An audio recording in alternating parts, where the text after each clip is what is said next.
In tonight's edition of 7 Up Front, we're hearing from the Michigan Republican Party for a response to Governor Whitmer's State of the State. I'm joined by Gustavo Portela, Communications Director for the Michigan GOP. Gustavo, thank you for being there tonight. Thanks for having me on. You listened along with us to the governor's address. We have your 7-page response. We don't want to go line by line through this now, but share with us what state Republicans feel is this governor's biggest failure. Sure. I mean, first, let me just respond to what we heard tonight. You know, we heard a lot of word salad from this governor, a lot of rhetoric. The reality is that the state of our state is fragile. We're seeing Michiganders, yet to return to work. You know, Michigan is the 10th largest in terms of unemployment in the nation, worst in unemployment in the Midwest. She talked a lot about beliefs and believing in Michigan. And if you believe in Michigan, you believe that we can do better as a state. And that's why we must retire her this November and elect a new Republican governor to bring back opportunity for everyone, not just the well-connected like Gretchen Whitmer.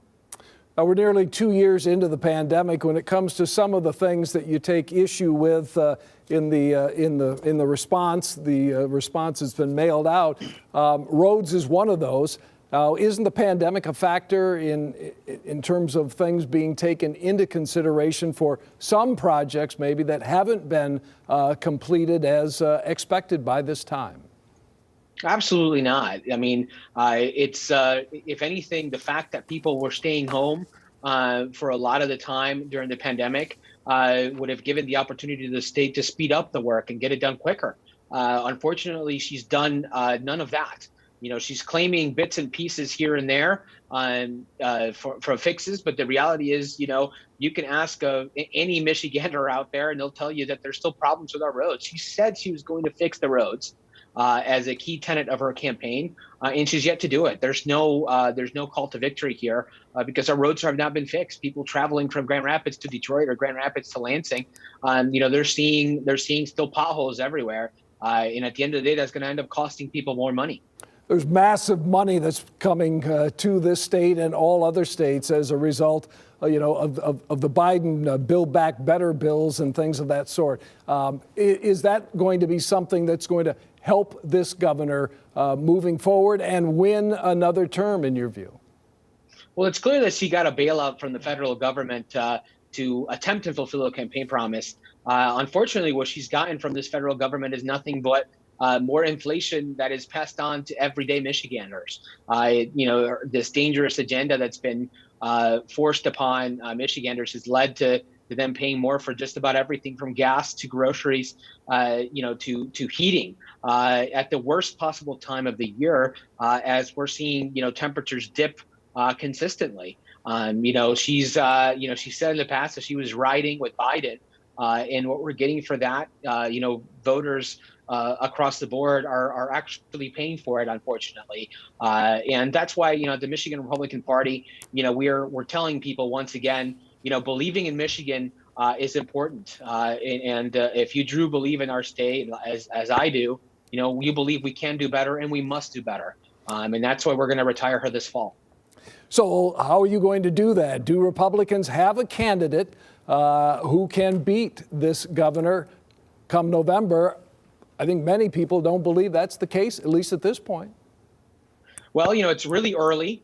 No candidate has begun to spend in earnest.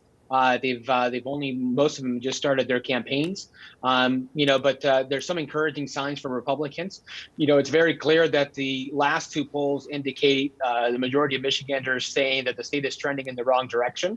And a generic Republican really beating the governor in one poll and her approval ratings taking a dip on another poll. These are very encouraging signs for a campaign. Any campaign for governor at the moment, and signal the fact that this governor is vulnerable and can be defeated in the fall. And I'll end with what the question I asked in the very beginning: the biggest failing, as Republicans see it, of this governor.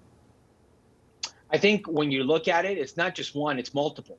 And the story writes itself, from the roads to failure in promises in terms of reopening our schools, full time for in-person instruction, and going as much as losing jobs that are key to this state. So when you're looking at all of them, it's clear that she's failed Michiganders. She has not kept her promises. When you go from fixing our roads to reopening our classroom education for in-person instruction, and again to attracting more jobs to this state, bringing the best and brightest, it's clear that our working class has suffered under Gretchen Whitmer. And once again, if people believe in our state like I do, it's important that we do better. We believe that we can do better.